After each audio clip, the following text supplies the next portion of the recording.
নমস্কার, আমি লাবণী। লাবুস ক্রিয়েশনে ওয়েলকাম সকলকে। আজকে আমার রেসিপি মোদক। সামনেই গণেশ পুজো, কাল গণেশ চতুর্থী। তো এই মোদক রেসিপির জন্য ফার্স্ট আমাদের যেটা লাগবে, দুটো ড্রাই ফ্রুটস, আমন্ড আর কাজু বাদাম। এই দুটো ড্রাই ফ্রুটস লাগবে আমাদের এই মোদকটা প্রিপেয়ার করার জন্য। এগুলোকে আমাদেরকে ছোট ছোট করে কেটে নিতে হবে। সেগুলো কিভাবে কাটতে হবে আমি একটু দেখিয়ে দিই। এই কাজুগুলোকে প্রথমেই দুভাগ করে নিতে হবে, তারপর ছোট ছোট অংশে কেটে নিতে হবে আমাদের। কারণ বড় বড় করে কাটা থাকলে মোদকটা আমরা যখন শেপে দেবো তখন মোদকটা ভেঙে যাওয়ার চান্স থাকবে, বা বাইন্ডিংটা ঠিকঠাক হবে না। ঠিক আছে, তার জন্যই আমাদেরকে ছোট ছোট এই ড্রাই ফ্রুটসগুলোকে কেটে নিতে হবে। তো কাজুগুলোকে এইভাবেই মোটা দিকটাকে দুভাগ করেও আমরা কেটে নিতে পারি।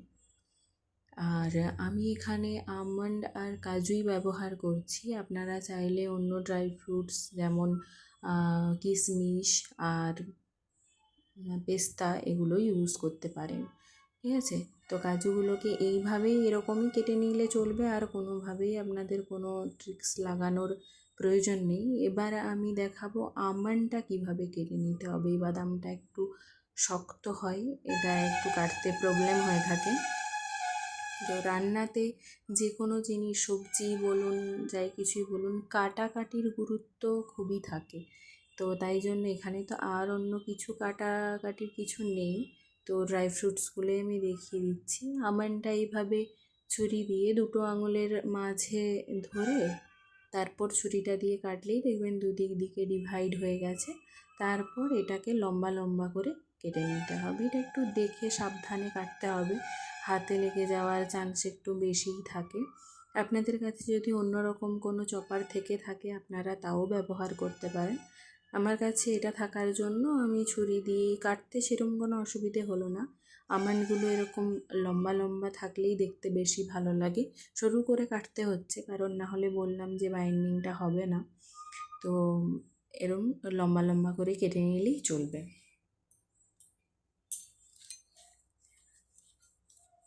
তো আমি প্রায় সমস্ত ড্রাই ফ্রুটস কাটা আমার কমপ্লিট হয়েই গেল।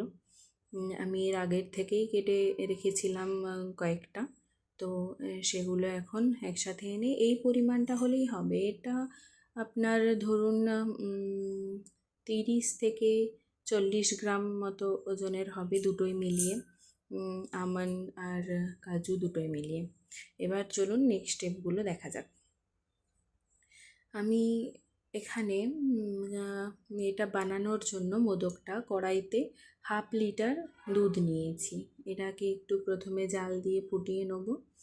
তারপর আমি যে পাউডার দুধ বা গুঁড়ো দুধ ওটাকে একটা বাটিতে সামান্য এই গরম দুধটা তুলে নিয়েই একটা প্যাকেট করে মিশিয়ে মিশিয়ে আমি এখানে দিতে থাকবো। আমি এখানে টোটাল দুধ ইউজ করছি 1/2 লিটার লিকুইড দুধ আর 3 প্যাকেট পাউডার দুধ।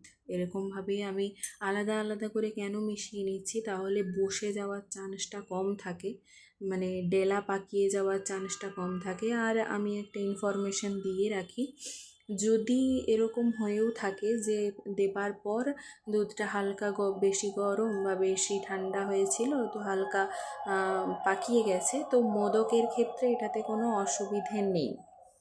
আচ্ছা, আমার মতে মোদকের এটাতে কোনো অসুবিধে হবে না, কারণ এটা একদমই একটা চকলেট টাইপের একটা ব্যাপার হবে। মানে ময়দা যেমন আমরা বানাই, একটা ডো বানাই, সেরকম হবে।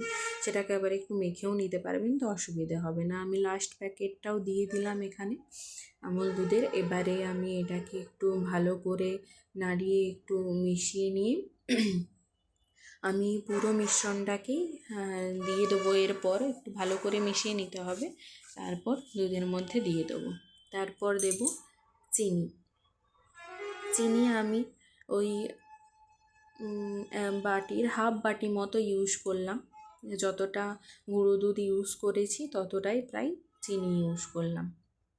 এবার একটু ভালো করে জাল দিয়ে আমাদেরকে নাড়িয়ে নিতে হবে। এবার দেখুন আমি এলাচ আর কয়েকটা সফ মানে কেশরকে সরি কেশরকে আমি একটু গুঁড়িয়ে রেখেছিলাম, যাতে কেশরের রঙটা ভালো আসে। তারপরেও আমি কয়েকটা ডেকোরেশনের জন্য বড় বড় দেখে দিয়েছি আমি কয়েকটা কেশর। আচ্ছা, তারপরে এই দুধটাকে আমি রেখে দিলাম কিছুক্ষণ ঠান্ডা হয়ে যাবার জন্য। আমি আরেকটা কড়াই নিয়ে নিলাম, এটাতে এবার মোদকের ডোটা আমি বানিয়ে নেব।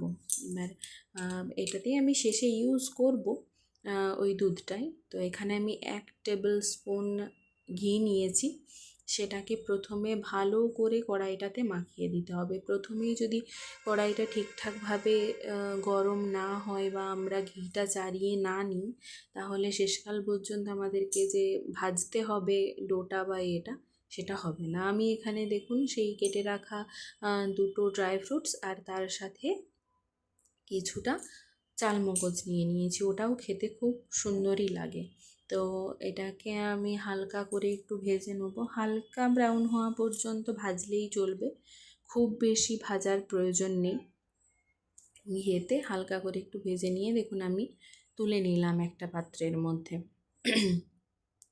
এবার এই পাত্রের মধ্যেই আমি দিয়ে দেবো বেসন, সুজি, একে একে আমি এগুলো সব দিয়ে দেবো। তো তার আগে আমার আরও একটু ঘি প্রয়োজন। তো এখানে আমি আরেকটা টিপস বলে রাখি, যে এই মোদকে আমি দেখুন আগে 1 টেবিল স্পুন ঘি ইউজ করেছিলাম, এখন আরও 1 টেবিল স্পুন করলাম। আমি এর বেশি আর দিলাম না। আপনারা চাইলে এর পরেও আরও 2 টেবিল স্পুন ঘি ইউজ করতে পারেন, কোনো অসুবিধে নেই, কারণ এই মোদকে প্রচুর পরিমাণে ঘি লাগে। এটা যে যার পছন্দসই ইউজ করতে পারেন, ঠিক আছে। সুজি আপনি যেমন ঘি খেতে পছন্দ করেন তেমনভাবে আপনি এটা দেবেন, কোনো রকমই অসুবিধে নেই। এরকম 2 টেবিল স্পুন দিয়ে করলেও কোনো অসুবিধে নেই যে বাইন্ডিংয়ে কোনো প্রবলেম হবে, কিচ্ছু প্রবলেম হবে না। আমি আপনাকে এই তো এখন করিয়ে দেখিয়ে দিচ্ছি, কিন্তু বেশি যদি মনে করেন দেবেন তো দেওয়া যেতে পারে। তো এরপর আমি একে একে সুজিটাও দিয়ে দেবো এর মধ্যে। আরও একবার এইভাবে ভালোভাবেই কড়াইয়ের মধ্যে চাড়িয়ে নিলে ভালো হয়, কারণ যেহেতু আমাদেরকে অনেকক্ষণ ডোটা বানাতে হবে, ভাজতে হবে, তো যাতে কোনোভাবেই লেগে না যায় কড়াইয়ের মধ্যে। তো এবার দেখুন আমি সুজিটা দিয়ে দিলাম, যতটা পরিমাণ আমি গুঁড়ো দুধ, চিনি ইউজ করেছিলাম ততটা পরিমাণই আমি সুজি এখানে দিয়ে দিলাম। এবার সুজিটা যেহেতু আমি প্রথম থেকে ভেজে রাখিনি, তো একটু বেশিক্ষণ ধরে হালকা, এখন দেখুন পুরো একদমই সাদা কালার আছে সুজিটার। একটু ভেজে রাখলে কী হয়, অনেকেই থাকেন যে সুজি নিয়ে আসার পরেই একটু হালকা ব্রাউন করে ভেজে রেখে দেন, ঠিক আছে। তো এটাতে সুজিটা কড়কড়েও থাকে, আর হচ্ছে যখন বানাতে হয় তখন খুব চটজলদি হয়েও যায়। তো না করলেও অসুবিধা নেই, যখন আপনি কোনো জিনিস বানাবেন তখন একটু টাইম নিয়ে এটাকে ভেজে নিলেই আর সেরকম অসুবিধে হবে না। দেখুন আমার মোটামুটি একটু লাল লাল করে ভাজা হয়ে গেছে। এবার আমি যতটা পরিমাণ সুজি দিয়েছি, চিনি দিয়েছি, ততটা পরিমাণই আমি আবার বেসন দিয়ে দিলাম। এবার সুজিটা তো কিছুটা ভাজা হয়েই গেছিলো, এবার বেসনটাও সেই পরিমাণে ভেজে নিতে হবে। এবার আপনি যদি সেই আগে যেমন বললাম যে ঘিটা যদি আপনি বেশি দিয়ে থাকেন, তাহলে এই সময় ঘিটা আরও একটু বেশি থাকবে। এর থেকে দেখবেন ঘিটা একটু ভাজার সময় একটু বেশি ঘি লাগছে, ঘিটা ছেড়ে ছেড়ে বেরোচ্ছে, ঠিক আছে। বেসন থেকে তো বেরোয়ই, সুজির থেকেও হালকা হালকা করে বেরোবে, ঠিক আছে। সেটাতেও ভয় পাবার কিছু নেই, আমি বলেই দিলাম। এখানে আমি 2 টেবিল স্পুন ঘি ইউজ করেছি, আপনারা চাইলে 4 থেকে 5 টেবিল স্পুন ঘিও ইউজ করতে পারেন। এইভাবে মিলে কিছুক্ষণ ভেজে নেওয়ার পর যখন দুটোর কালারই এরকম ব্রাউন হয়ে গেছে, আস্তে আস্তে করে আমার যে দুধটা রাখা ছিল কেশর আর এলাচ গুঁড়ো মিশিয়ে, সেটা আমি এতে দিয়ে দিলাম। এবার যেহেতু একটু গাঢ় হয়েছিল, তাই একটু জল মিশিয়ে নিয়ে সেটাও আমি দিয়ে দিলাম। তো এবার এটাকে, এই মিশ্রণটাকে ভালো করে মিশিয়ে নিতে হবে, ভালো করে নাড়াতে হবে, কারণ এটাতে কি আছে, বেসন তো আছেই, সেটাতে তো দুধটা টেনে নেবেই, তাছাড়াও আছে সুজি, যেটাতে প্রচুর পরিমাণে দুধটা টানবে, ঠিক আছে, সেই আন্দাজ করেই আমি এখানে মাপে মাপে দিয়েছি যে 1/2 লিটার দুধ একটু জমে যাওয়ার পর ধরুন কত থাকবে, 350-400 মতো ছিল। তো সেই অনুযায়ী আমি সুজি দিয়েছি। তো দেখুন ঠিক এই রকম একটা টেক্সচার যখনই চলে আসবে তখন আপনারা ভাববেন যে আপনাদের ডো একদম প্রিপেয়ার হয়ে গেছে। তো দেখুন ঘিটা আমি আগের থেকে কড়াইতে মাখিয়ে নেওয়ার জন্য আমি নাড়াচ্ছি। এটা তো ডো, এটা লেগেই যাচ্ছে, কিন্তু এমন নয় যে কড়াইতে একদম চিপকে বসে যাচ্ছে, আমাকে জোর করে ওঠাতে হচ্ছে, এরম না।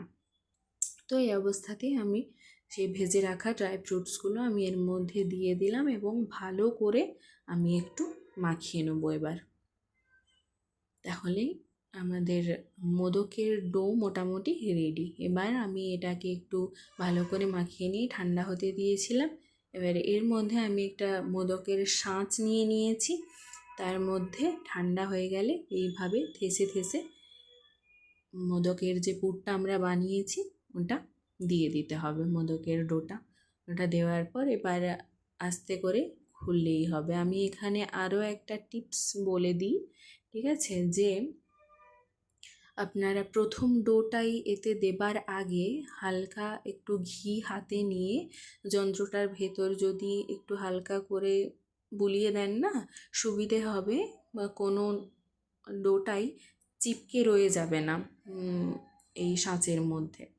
তো এইভাবেই একবার তৈরি করে দেখুন, অবশ্যই ভালো লাগবে।